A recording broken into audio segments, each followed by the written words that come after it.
यह module overview of operating system से संबंधित है। इस मॉड्यूल में हम डिस्कस करेंगे what is an operating system, एक ऑपरेटिंग सिस्टम क्या है, what are its functions, operating system के फंक्शंस क्या क्या हैं, what are the interfaces of the operating system and what are the popular OS. Now we are discussing about what is an operating systems. तो operating जो systems होता है वो mainly दो कंपोनेंट से बना होता है। One is hardware component and second is the software. तो hardware is the device which we can physically touch, which we can physically feel, that is known as the hardware. Second is the software. We can software को हम खाली महसूस कर सकते हैं, we can sense but we cannot touch software portions. तो computer hardware के अंदर आपका CPU, motherboard, printer, monitor, these are the components of the hardware portions. Second component is the software. तो सॉफ्टवेयर के अंदर हम बात करें तो सॉफ्टवेयर जनरली दो प्रकार के होते हैं, एक होता है आपका एप्लीकेशन सॉफ्टवेयर और दूसरा होता है आपका सिस्टम सॉफ्टवेयर। तो जो सिस्टम सॉफ्टवेयर है इसी को हम ऑपरेटिंग सिस्टम भी बोल देते हैं। तो ये आपके एक हार्डवेयर और यूजर के बीच के अंदर एक इंटरफेस का काम करता है। दूसरे सॉफ्टवेयर होते हैं एप्लीकेशन सॉफ्टवेयर। तो एप्लीकेशन सॉफ्टवेयर होते हैं वो किसी पर्टिकुलर स्पेसिफिकली टास्क के हिसाब से डिजाइन किए जाते हैं। इसके अलावा एक और सॉफ्टवेयर होते हैं जिनको हम यूटिलिटी सॉफ्टवेयर बोल देते हैं। तो यूटिलिटी सॉफ्टवेयर वो सॉफ्टवेयर होते हैं जो आपके सिस्टम की परफॉर्मेंस को एनहांस करते हैं। तो यहाँ पे हम ऑपरेटिंग सिस्टम के बारे में डिस्कस कर रहे हैं। तो ऑपरेटिंग सिस्टम है वो एक सॉफ्टवेयर है जो कि एक इंटरफेस का काम करता है कंप्यूटर के यूजर और कंप्यूटर के हार्डवेयर के बीच के। Of operating system and it's functions. तो यहाँ पे हम देख रहे हैं कि यूजर है वो काम कर रहा है सॉफ्टवेयर के अंदर और सॉफ्टवेयर हैं वो लिंक रहे हैं आपके हार्डवेयर के साथ में। तो यहाँ पे जो सॉफ्टवेयर हैं वो दो प्रकार के दिख रहे हैं आपको, एक ऑपरेटिंग सिस्टम होता है, इसके बाद में हमारे एप्लीकेशन सॉफ्टवेयर होते हैं। इसके अलावा एक थर्ड कैटेगरी और होती है जिनको हम यूटिलिटी बोल देते हैं। यूटिलिटी सॉफ्टवेयर है वो आपका आपके सिस्टम की परफॉर्मेंस को एनहांस करते हैं और जो आपका ऑपरेटिंग सिस्टम है वो कनेक्टेड रहता है आपके हार्डवेयर के साथ में। तो जो सारे कंपोनेंट्स होते हैं ये सब मदरबोर्ड के ऊपर लगे रहते हैं। तो हार्डवेयर के अंदर जनरली यहाँ पे दिखाया गया है CPU, RAM and input and oblique output devices. तो here we are discussing about operating system modes. तो ऑपरेटिंग सिस्टम्स के यहाँ पे दो मोड हैं। First mode is user mode and second mode is the kernel mode. तो जो user mode है वो आपका एक्चुअली में एक इंटरफेस है between user and the systems. तो ये आपके कई प्रकार की जो एप्लीकेशंस होती हैं उनको डील करता है, कई प्रकार की सर्विसेज जो आपके सिस्टम के अंदर रन कर रही हैं उन सभी को डील करता है। तो इनको यूजर देख सकता है इजिली कि क्या क्या सर्विसेज चल रही हैं, क्या क्या प्रोसेस हो रहे हैं। तो ये सारा काम यूजर मोड्स के ऊपर होता है। जो सेकंड मोड होता है वो आपका कर्नल मोड होता है। कर्नल मोड है वो आपके बैकग्राउंड के अंदर चला होता है। इसके अंदर आपके कई प्रोसेस होते हैं, file system, security system, graphic systems, ये सारे कर्नल मोड्स आपके डायरेक्ट हार्डवेयर के साथ में लिंक होते हैं। तो जो कर्नल मोड्स की जो लैंग्वेज होती है उसको हम मशीन लैंग्वेज भी बोल देते हैं, यानी कि यहाँ पे जितना भी जो काम चलेगा वो आपका मशीन लैंग्वेज के अंदर चलेगा, या फिर कह सकते हैं कि उसको हम बाइनरी लैंग्वेज के अंदर जितना भी जो प्रोसेस है वो आपका होगा। तो जो आपका कर्नल मोड है वो आपके जितने भी आपके सिस्टम के रिसोर्सेज हैं, जितने भी आपके हार्डवेयर के फंक्शन हैं उन सभी को कंट्रोल करने का काम है वो आपका कर्नल मोड करता है। Is operating system booting. तो यहाँ हम डिस्कस करेंगे कि आपका जो ऑपरेटिंग सिस्टम है वो बूट कैसे करता है। तो जैसे ही हम कंप्यूटर के अंदर जो पावर बटन होता है उसको पुश करते हैं, पुश करते ही जो SMPS है वो अपनी पावर सप्लाई देना स्टार्ट कर देता है। तो यहाँ पे जैसे ही मदरबोर्ड में पावर सप्लाई पहुंचती है तो मदरबोर्ड में पावर सप्लाई जाते ही एक पोस्ट का फंक्शन इम्प्लाई होता है, यानी कि पावर ऑन सेल्फ टेस्ट। तो कंप्यूटर के सभी कंपोनेंट्स को सफिशिएंट पावर सप्लाई मिल रही है या नहीं मिल रही है। तो जैसे ही इसका कंफर्मेशन आता है तो बायोस है वो इनिशियलाइज हो जाते हैं।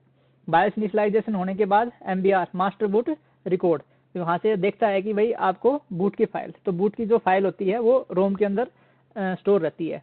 तो कंप्यूटर के अंदर जो रोम पोर्शन है उसी वो बायोस का ही एक पोर्शन है। तो रोम के अंदर कुछ ऐसी इंफॉर्मेशन स्टोर्स होती हैं जो आपके कंप्यूटर सिस्टम को लोड कराने के काम में आती है। तो यहाँ पे एक जो प्रोग्राम होता है उसको बूटस्ट्रैप लोडर प्रोग्राम बोलते हैं, उसको बूटस्ट्रैप लोडर प्रोग्राम। तो बूटस्ट्रैप लोडर प्रोग्राम है वो सर्च करता है, जो जैसे ही पोस्ट का फंक्शन इम्प्लाई हो गया तो जो रोम है, रोम से बूट का फंक्शन इम्प्लाई होता है। इम्प्लाई होने के बाद में वो बायोस से पूछता है कि बूटिंग की फाइल को कहाँ पे सर्च किया जाए। तो ये हम बूट मेन्यू के अंदर आगे देखेंगे वीडियो डालते समय कि बूट की फाइल को कैसे प्रायोरिटी दी जाती है। तो यहाँ पे वो बायोस से पूछता है कि बूट की फाइल को कहाँ से लोड किया जाए। तो बूट उसको बताता है कि भाई हार्ड डिस्क से सर्च करना है, CD या DVD से सर्च करना है, या नेटवर्क के अंदर आपको बूट की फाइल को सर्च करना है। तो जनरली हमारा जो ऑपरेटिंग सिस्टम है वो C ड्राइव के अंदर रहता है। तो यहाँ पे फर्स्ट जो प्रेफरेंस है वो हमारे हार्ड डिस्क की रहती है। तो हार्ड डिस्क से जो आपका ऑपरेटिंग सिस्टम है उसको बूट किया जाता है और बूट करने के बाद जो फाइल्स है वो सारी रैम के ऊपर लोड हो जाती है। तो यहाँ पे धीरे धीरे करके आपका जो पूरा ऑपरेटिंग सिस्टम है वो पूरा रैम के ऊपर लोड हो जाता है। तो these are the functions of operating systems. तो यहाँ पे आपको ऑपरेटिंग सिस्टम के फंक्शन दिख रहे हैं। सबसे पहले हम डिस्कस करते हैं डिवाइस मैनेजमेंट के बारे में। तो डिवाइस मैनेजमेंट है वो कंप्यूटर के अंदर कौन कौन से डिवाइस लग रहे हैं, कहाँ कहाँ पे लग रहे हैं, क्या क्या उनका फंक्शन है, क्या क्या प्रोसेस उनको अलॉट किए जाएंगे। तो ये सारा काम आपका डिवाइस मैनेजमेंट के अंदर होता है। जैसे कीबोर्ड आपने अटैच किया, माउस अटैच किया या कोई अन्य वो डिवाइस आपने मैनेजमेंट किया तो वो क्या फंक्शन इम्प्लाई करेगा, ये सारे काम आपका डिवाइस मैनेजमेंट करता है। नेक्स्ट है आपका प्रोसेस मैनेजमेंट। तो जो प्रोसेस मैनेजमेंट है ये आपका किसी भी प्रोग्राम को या आपके प्रोसेस हैं उनको स्टॉप या स्टार्ट करने के लिए रिस्पॉन्सिबल होता है, या फिर जितने भी प्रोसेस उसके अंदर चल रहे होते हैं उन सभी को मैनेज करने के लिए होता है। नेक्स्ट है आपका मेमोरी मैनेजमेंट। तो मेमोरी, कंप्यूटर के अंदर जो मेमोरी है वो दो प्रकार की होती है, एक आपकी प्राइमरी मेमोरी होती है और एक सेकेंडरी मेमोरी होती है। तो यहाँ पे प्राइमरी मेमोरी से कंसर्न है कि जो आपका मेमोरी मैनेजमेंट है ये आपकी प्राइमरी मेमोरी को कंट्रोल करता है कि कौन सी फाइल आपको कैसे यूज करनी है, कहाँ से डाटा को मूव करना है, फाइल डिलीट की, कहीं पे स्पेस एलोकेट हो गया, तो वो सारा जो काम है वो मेमोरी मैनेजमेंट के अंदर किया जाता है। थर्ड है आपका फाइल मैनेजमेंट। तो फाइल मैनेजमेंट के अंदर कंप्यूटर के अंदर बहुत प्रकार की फाइलें होती हैं। तो जो फाइल PDF फाइल है, वर्ड फाइल है, इसके अलावा कंप्यूटर के अंदर और कई प्रकार की एक्सटेंशन फाइल्स होती हैं जिनको सारा मैनेजमेंट करने का काम है वो फाइल मैनेजमेंट करता है। नेक्स्ट है आपका जॉब अकाउंटिंग। तो किस प्रोसेस को क्या जॉब असाइन करनी है कंप्यूटर के अंदर, तो ये सारा काम आपका जॉब अकाउंटिंग के अंदर होता है। तो नेक्स्ट है हमारा user interface of operating system.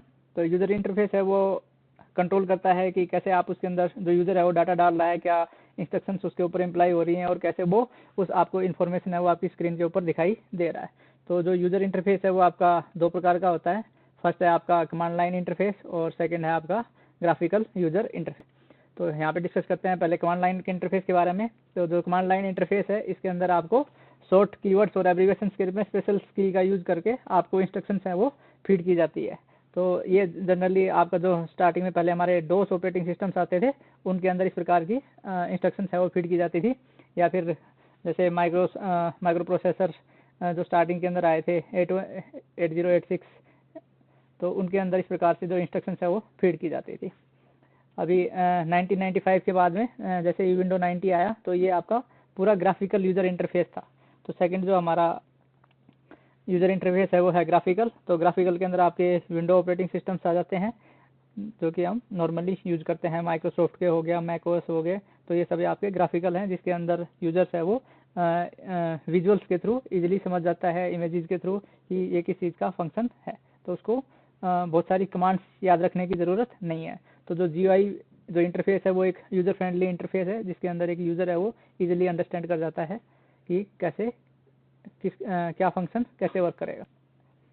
तो these are the popular types of operating systems. तो डेस्कटॉप क्लास के अंदर विंडो हो गया, OS X जो कि एप्पल मैक OS है, इसके अलावा आपका लाइनक्स, यूनिक्स और क्रोमैक्स है वो आपका generally net surfing, internet surfing के लिए यूज किया जाता है, काफ़ी लाइट वेट ऑपरेटिंग सिस्टम है। इसके अलावा सर्वर क्लास के अंदर Windows server 2008, 2016 these are the Windows servers. ऐसे ही आपका मैक OS X सर्वर है। इसके अलावा लाइनक्स, यूनिक्स और मोबाइल के अंदर जो मोस्ट पॉपुलरली ऑपरेटिंग सिस्टम है वो हमारा एंड्रॉयड है जो कि एक open source code operating systems है। इसके अलावा आपके iOS हो गए और आपका विंडोज फोन। तो these are the most popularly use operating systems जो कि पॉपुलरली यूज किए जा रहे हैं। तो in this module we have learned about what is an operating system, operating system क्या है, what are the functions of the operating system के फंक्शंस क्या क्या हैं, इंटरफेसिस क्या क्या यूज़ किया हमने OS के, और इसके अलावा पॉपुलर OS, इन सभी चीज़ों के बारे में हमने इस मॉड्यूल के अंदर इंफॉर्मेशन जाना है।